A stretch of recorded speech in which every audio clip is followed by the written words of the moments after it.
E aí, pessoal, vamos começar mais um episódio do Podcast Sócios, episódio número 125. Quem fala é Bruno Perini, host do podcast. Estou, como sempre, com Malu Perini, minha esposa, host e rosto do Podcast Sócios. Olá, pessoal, sejam bem-vindos a mais um episódio 24. dos Sócios. E aí, pense o seguinte, o negócio já é limitado. Serão no máximo 21 milhões. Disso tem uma cacetada perdidos. Quantos perdidos? Entre 4 e 5 milhões? Uns 30%, 40%. Por aí. Então vai ter menos do que 21 milhões, seguramente. Agora, daqui em diante, deve se perder menos, né? Ainda vai perder um pouco, mas menos, porque é muito fácil você perder algo que não vale nada.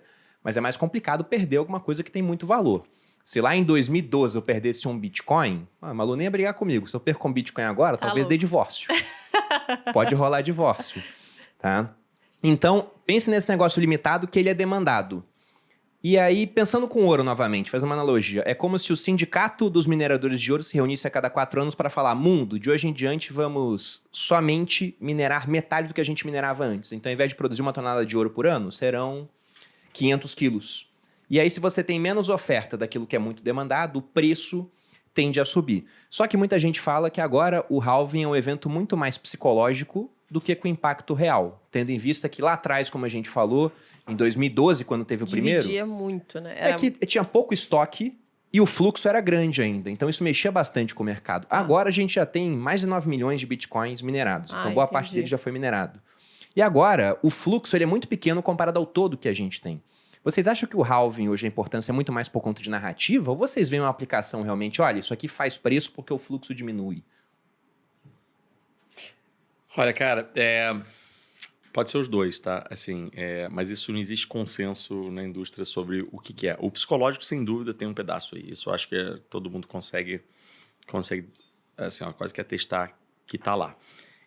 A questão da rede, assim, essa é uma visão correta. É o que você falou, assim, hoje você tem muito mais Bitcoin em circulação, quer dizer assim, então a halving deveria afetar menos. Mas aí você tem também uma dinâmica da rede, né? Então pensa que os processadores, né, os ASICs, no fundo, assim, os mineradores, né, estão ficando cada vez mais especializados, cada vez melhores, né?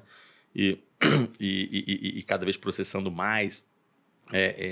Mas ele tem uma lógica econômica por trás ali. Então, assim, ele tem, obviamente, um custo, um CAPEX ali que você tem que pagar o minerador e depois, principalmente, você tem um custo, um OPEX que a gente chama, mas é um custo ali de você manter aquilo, um custo de administração, um custo principalmente de eletricidade, aquela coisa toda.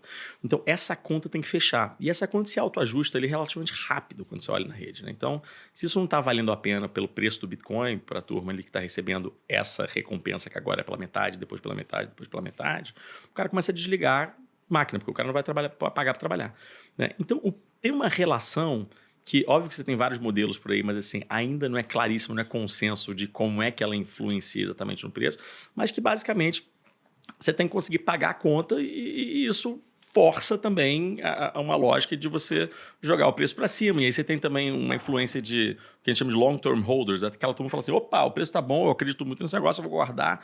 Esse negócio eu vou segurar muito tempo, então você reduz o estoque. Então você tem um processo ali que econometricamente é complexo a beça, que eu não vi ninguém conseguir fazer um modelo robusto o suficiente para todo mundo ganhar consenso e falar assim, não, esse aqui, ó, esse aqui é isso mesmo. Mas agora, quando a gente só olha a história, quando a gente olha para trás, assim, é o que a gente falou, esse negócio é bem reloginho. Ele está funcionando assim. Como é que ele se dá exatamente para você conseguir fazer prever o microclima ali? Isso aí, eu acho que a gente não chegou lá, não.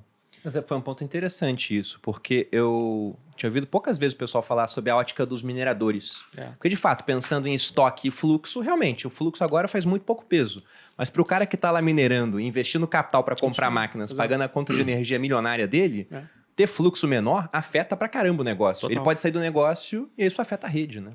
Eu tenho uma opinião um pouquinho mais obtusa. Eu acho que a influência do halving nos preços no mercado é 110% psicológica essa altura do campeonato, como você bem ilustrou. O fluxo é irrelevante perto do estoque e, sei lá, hoje minera alguns milhares de Bitcoin por dia, sendo que o volume de Bitcoin nas exchanges é de milhões de unidades. Então, mudar de 6 mil para 3 mil por dia não vai mudar nada, se os caras venderem tudo ou segurarem os mineradores.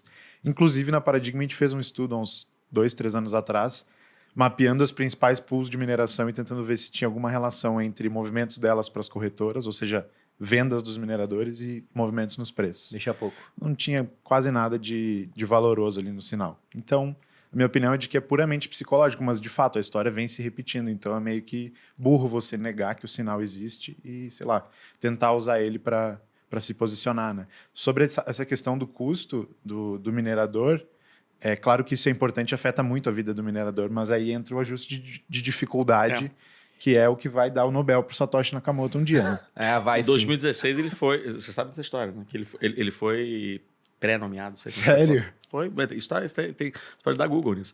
E na verdade, a candidatura dele foi impugnada. Porque ele não era uma pessoa de notório conhecimento de uma história dessa, assim. E basicamente foi impugnado pela turma que ganhou. Mas em 2016, dá uma olhada lá. Mas, ó, só para fazer o ponto, eu não discordo do que você tá falando, não. Eu só não consigo concordar 100% que é isso. Eu acho que esse que é o grande ponto, tá? Eu acho que você tem uma chance razoável de você estar completamente correto. E você é um cara que estuda...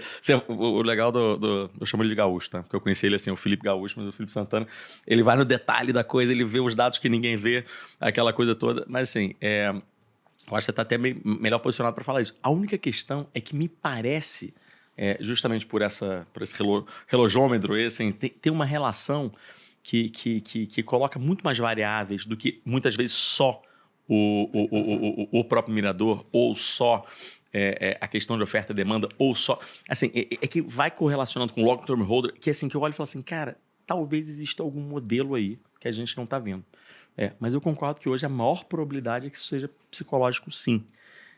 Você vê, a gente está entrando o quê? Agora quase que num quarto grande ciclo desse, né? Entre todas as halvings, né? E é o que eu estou falando, as pessoas... Não foi aqui nessa sala, nesse momento, nesse podcast, que a gente concluiu, a gente vai mostrar aquele gráfico assim. Esse gráfico tá aí para quem quiser fazer. Todo mundo já viu. Todo mundo já viu. Né? Então, assim, isso tem um efeito nas pessoas, enfim, e nos investidores. Fala assim, não, deixa eu antecipar isso, deixa eu ficar aqui, deixa eu ficar ali. Mas volto a dizer, assim, na nossa opinião, a melhor forma fica long. Assim, não tenta operar esse negócio, você provavelmente vai perder dinheiro. A Malu, ela citou um exemplo, mas eu lembrei de uma seguidora que mandou para mim uma vez... Aquela caixa de perguntas do Instagram é o seguinte, ela falou, meu marido tá operando cripto, só Bitcoin, e ele ganhou 300% no último ano. Você acha que ele deve lançar um curso? Aí o Bitcoin naquele ano tinha subido quase 500. Eu falei, qual vai ser o nome do curso, né? Gaste tempo e ganhe pela metade? Porque no final ele ficava comprando e vendendo, se ele só tivesse comprado e segurado, ele teria ganho mais naquele período. E o que eu acho muito interessante do Bitcoin é que tem aquela teoria da eficiência dos mercados, né? Então, todo mundo está vendo a informação amplamente divulgada de como funciona o Bitcoin. Eu não sei se isso confirma a eficiência, porque o pessoal está comprando depois dos períodos temporais, né, em certas áreas, ou se não confirma. Porque se todo mundo sabe que vai se repetir, o preço deveria subir antes, né? É que nem aquela história do sell in May and go away, né? Tipo, maio é um mês ruim para o mercado. Se todo mundo acredita nisso, então o pessoal vai vender em abril. Aí vai cair em abril, aí vai ter gente comprando em abril e maio vai subir, por exemplo. E mesmo assim as pessoas não fazem isso com Bitcoin. Então, é isso que eu acho Porque toda curioso. vez que você... Eu não sei se é um mercado ineficiente demais que tá baixo ainda. E você compra, aí o povo fala, meu Deus, tá fazendo merda. Aí, toda vez, tá comprando? Por quê? Tá fazendo merda. Aí, quando tá aumentando e você fala, vou vender, o povo, mas vai vender, larga de ser burro. Aí, tipo, não faz sentido. Não, é curioso, porque aquilo que a gente estava comentando antes do podcast, né? De como as pessoas querem pagar caro ao invés de pagar barato. Na terceira turma do Viver de Renda Cripto, a gente praticamente acertou o fundo do Bitcoin. Que teoricamente seria o melhor momento. Não, seria pra ótimo aprender poder e comprar ali. Uhum. O fundo temporário, né? Tava em torno de 20 mil, depois veio a quebra da FTX, caiu mais, foi para 16. Mas a gente acertou o fundo durante um período de uns 5 meses, estava ali no fundo, 16. oscilando ali. E aí, era uma ótima turma, o pessoal que entrou pôde comprar muito bem, mas atraiu pouco interesse das pessoas.